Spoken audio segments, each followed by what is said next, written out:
enjoying the summer or what? Well, I know I certainly have been. It's taken a while to sink in. Obviously, the fixtures are out now, so it is confirmed we are a Football League club again. Football League fixtures, League Cup draw away at Brighton, which is unreal. It's all pretty surreal at the moment, and I'm just basking in it right now. It's just so great. Big dates I'm looking forward to now, which have already been set now. Bristol Rovers, August 17th at home. Well, it's going to be a lovely, hopefully a sunny day. Bring a lot of people out, fill the stadium. Yeah, it's going to be cracking, that is. The first game, I mean, it's not the biggest team that we're going to play, but it's one of the oldest teams, Accrington Stanley. Who are they? August 3rd, Saturday. First game of the season at home. We haven't had one of them for a while, so I'm looking forward to that one. As I mentioned, Brighton, the League Cup, an away trip down there. No, that's going to be a cracking game, that is. That's going to be a cracking one to be part of that. That's August the 6th on a Tuesday night. The away game I was looking forward, or I was looking out for before every other, was Pompey, which is going to be on December 14th, so on the build up to Christmas.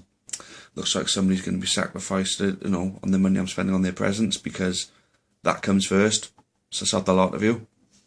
Obviously, before the league and the cup games start kicking in, we got a few friendlies to look forward to. Who's going to Vienna? I'm going. Just heard word that they're looking at doing a supporters game beforehand as well, so I'm going to try and make that team if I can. Try and lay off the beer. Well, fat chance of that, to be honest with you. Villa at home as well. I mean, our first proper game on our new pitch. First game at our new home now that we're first proper game at Rodney Parade as a Football League club will be Aston Villa. That's pretty special for me. So so much to look forward to. And obviously I've left off doing these blogs, until we've got a few things that we can really talk about, to be honest. There's no point saying, yes, I'm looking forward to the new season, but nothing about it to talk about. So, talking about the season, the start of the season, the one thing I do want to go back on last season about is the player of the season. Now, I know I said I was going to do a player of the season blog, but I decided personally that all of our team were equally worthy of being the player of the season. I didn't really want to pick one out of the pile there, if that makes sense, I mean, to me, they were all equally worthy and all equally worthy of equal praise. Obviously, some stood out and some did bits here and there, but they all played such a massive part. Saying that, though, I'm so happy that we've kept the majority of them. The only one I was disappointed to see go was Scott Donnelly, and I'm happy with everybody else who we've kept hold of. Scott Donnelly I thought was a good player, but I'm not going to question Justin's judgment. I did that last season with Darrell Knights, and personally I wouldn't have changed the squad that we had to start the season with. Five wins out of 5. Perfect. Chapman and Zabrowski, the two confirmed new signings. Over the moon about Chapman. We've all seen him, we all know what he can do, and Mansfield fans, even though they're saying, he fizzled out towards the end of the season, they're talking crap in my opinion. I think they just saw that they didn't keep him. I'm so happy that we've got him. In the midfield that we've already got, having him thrown in there, very strong midfield we'll have for next season. Chris Zabrowski is someone I've never seen play before, but again, Justin's judgment, he's been in a bit of trouble. We tend to take these kinds of players on, people who other teams would find a lost cause. I think Justin's got a thing about taking these lost causes on and making somebody's out of them, and he's building a bit of a track record of it now. So I look forward to seeing what Chris Zabrowski's got to offer us. As far as further signings, we've been told that there could be 3 very soon. One is very close. I think centre-back, full-back, backup goalkeeper are the 3 that they're looking at. I'm hearing rumours of possibly Stuart Fleetwood as an additional striker and possibly another midfielder. Well, if we got the budget to bring on a few more players, great. The bigger the squad, the more in depth we got, and the more competition for places, which are going to keep players on the top of their game.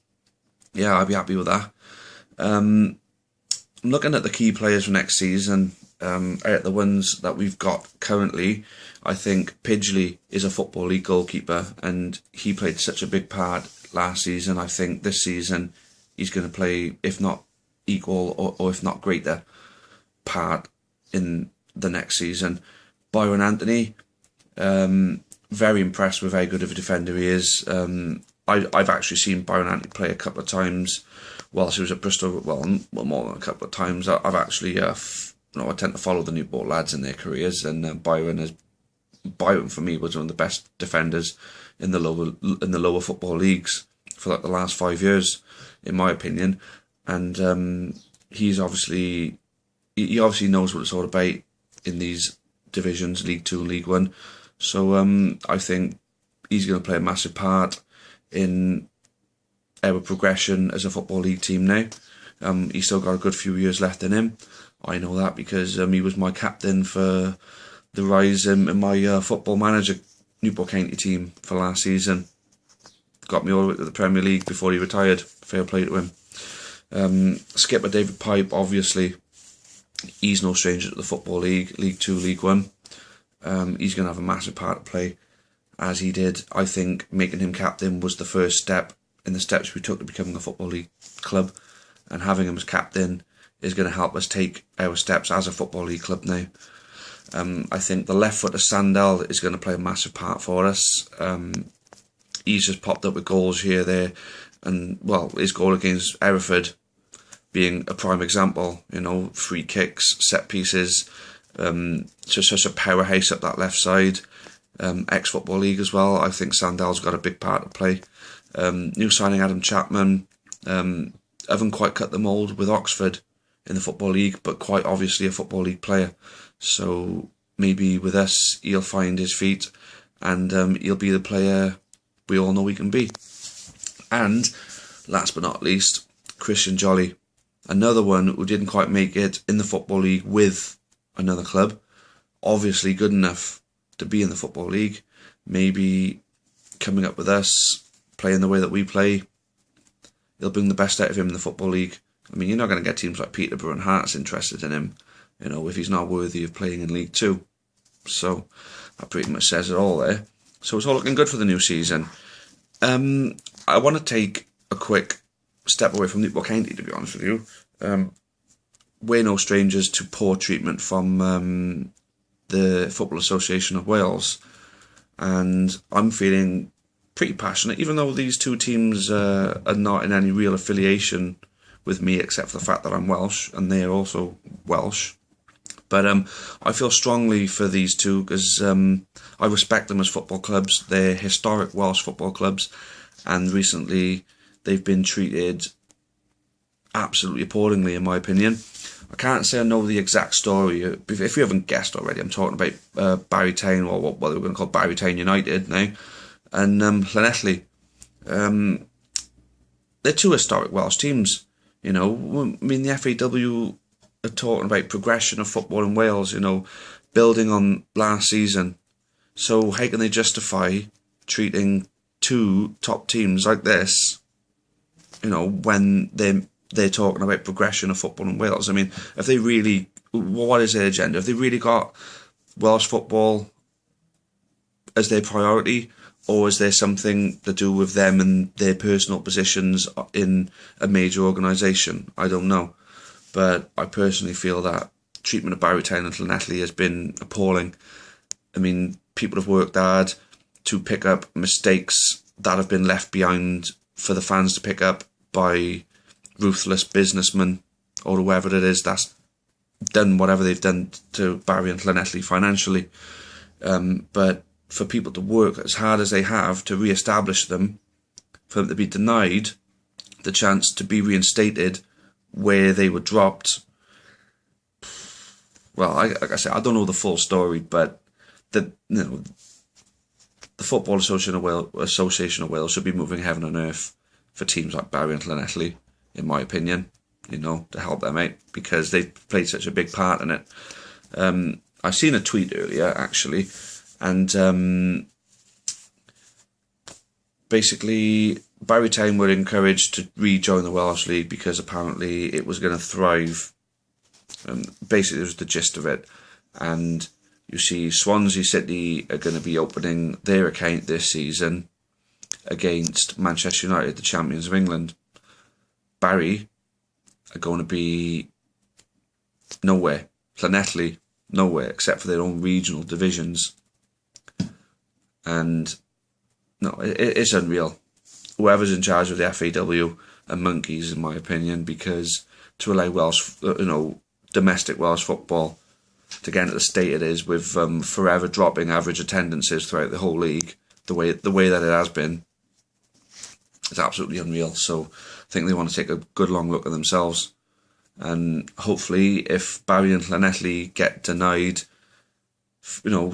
even after all the fuss that's been made, if they still denied their positions in the Welsh League, I hope there is something in place. Some rules can be bent so they can at least get a crack at the English leagues and do what we've done, work their way from the bottom and to the top. I mean, they got the potential fan base and support. Why not? I'm sure Cardiff City would be more than happy to loan Barry a couple of players, and Llanelli, Swansea City. They'd all get help if they got into the English leagues personally. So that's the one direction I'd like to see. But if they do want to get back into the Welsh leagues, the FAW should be doing something to accommodate them, in my opinion. But then, moving back on the Newport County matters, obviously, as you know, I'm a board member of the trust. Recent outburst, ignore me. I was looking at jacking it in. No, I've taken a complete U-turn on that, and I'm going to be redoubling my efforts for this season. I've already got a few things set up, like the pool tournament at the Cross Keys on the 4th of July. That's on a Thursday, starting from 5 o'clock. And we've got a FIFA tournament on the PS3. And that's going to be in the Ivy Bush. That's going to be on Sunday the 7th of July. And that's going to be from 11 o'clock in the morning onwards until we finish it, basically. Both are £10 entry. Both have buffets, which are included in your entry fee. And the pool tournament is going to be prize money dependent on the number of entries. And the FIFA tournament is going to be a signed piece of memorabilia, which is to be confirmed. But then I've also got the cooperation of quite a lot of people who are going to help out this year. So I think the trust and their fundraising are going to be doing a lot, and you're also going to see a lot of good community work coming from the trust as well. So watch this space. Talking about supporter groups who are raising money for the club, I want to make a mention to the Small Council, and I got to say, the right words to use would be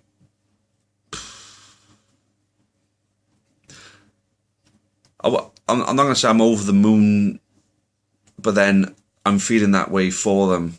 I'm not over the moon myself because I'm not part of the Small Council, but I feel that way for them because the people that run the Small Council are the ones that got me to get involved with the trust in the first place.